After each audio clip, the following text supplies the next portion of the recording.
Os santos são sinais da presença do ressuscitado na história. Hoje, dia 28 de outubro, celebramos São Simão e São Judas Tadeu, apóstolos. Nossos santos de hoje eram, segundo os evangelhos, parentes de Jesus. Eles são citados, por exemplo, em Marcos capítulo 6, versículo 3, quando diz assim: "Não é este o carpinteiro, filho de Maria, irmão de Tiago, José, Judas e Simão?" Então, Judas e Simão são irmãos do Senhor. Isso significa, no contexto e na linguagem da época e do local, eles eram parentes próximos, muito provavelmente primos de Jesus. No caso de Simão, ele costumava ser chamado nos evangelhos de Zelote, para dizer que ele fazia parte de um grupo que tinha uma tendência política nacionalista e radical, totalmente contrária ao Império Romano. Tudo indica que ele largou o grupo dos Zelotes para ingressar no grupo dos discípulos do Cristo.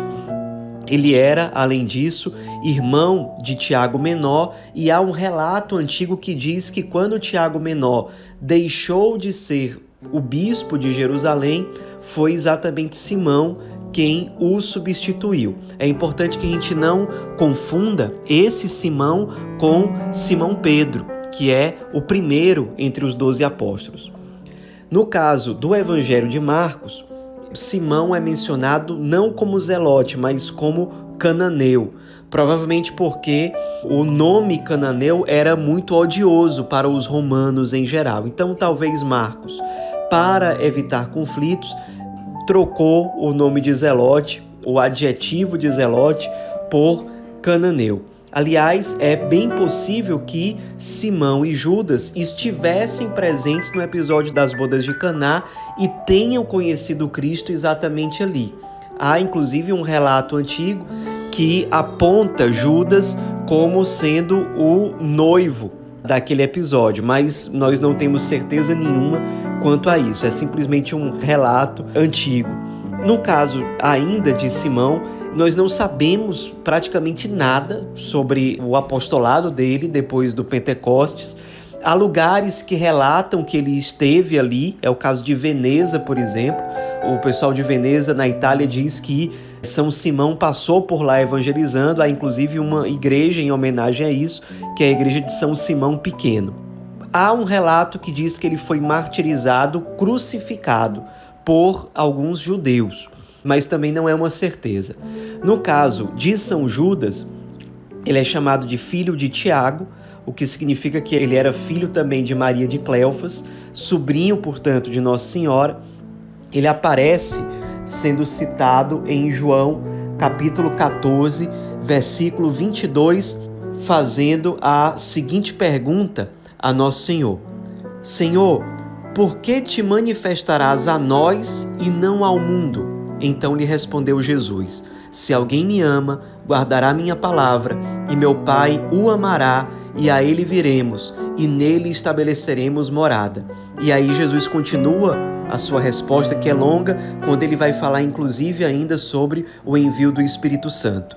Importante citar que essa pergunta foi feita por São Judas a Jesus no contexto da última ceia, quando Jesus faz uma grande pregação que é descrita nos capítulos 13, 14 e 15 do Evangelho de São João.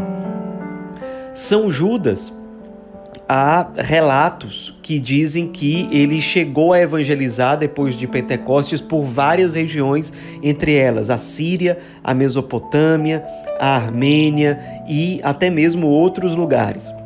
Segundo o relato de um historiador antigo chamado Nicéforo, ele foi martirizado em Edessa, que é uma cidade que provavelmente fica onde hoje é a cidade conhecida de Beirute.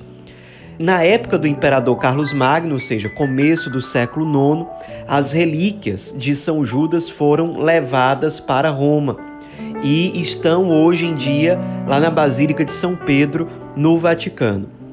Importante citar também que São Judas escreveu uma carta de 20 e poucos versículos que está presente no Novo Testamento, uma carta que foi dirigida a cristãos judeus da Palestina, logo antes da destruição da cidade de Jerusalém pelos romanos. E os grandes temas dessa carta de São Judas são o alerta em relação aos falsos doutores que induzem os fiéis ao erro e a exortação quanto à falta de uma fé autêntica, uma fé cristã de fato genuína. Vale a pena, de fato, ler, conhecer a carta de São Judas Apóstolo.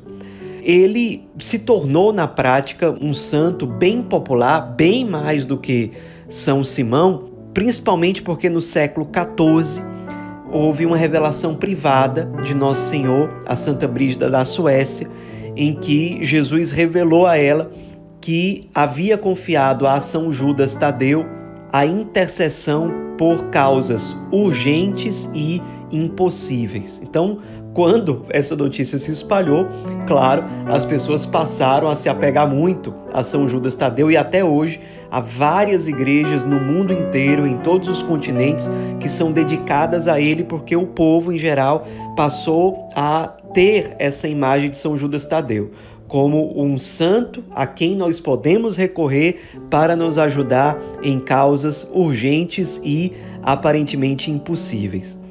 São Judas Tadeu, há relatos que dizem também que ele era tio dos apóstolos Tiago, no caso aí Tiago Maior, e João apóstolo e evangelista.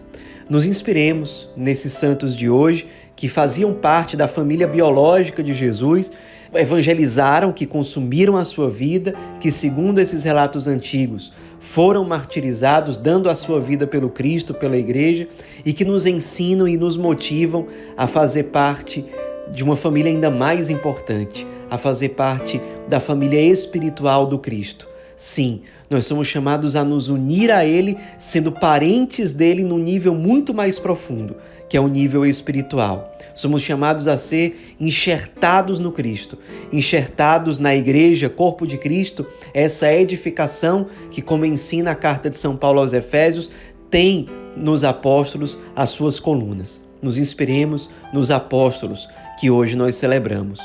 São Simão e São Judas Tadeu, rogai por nós.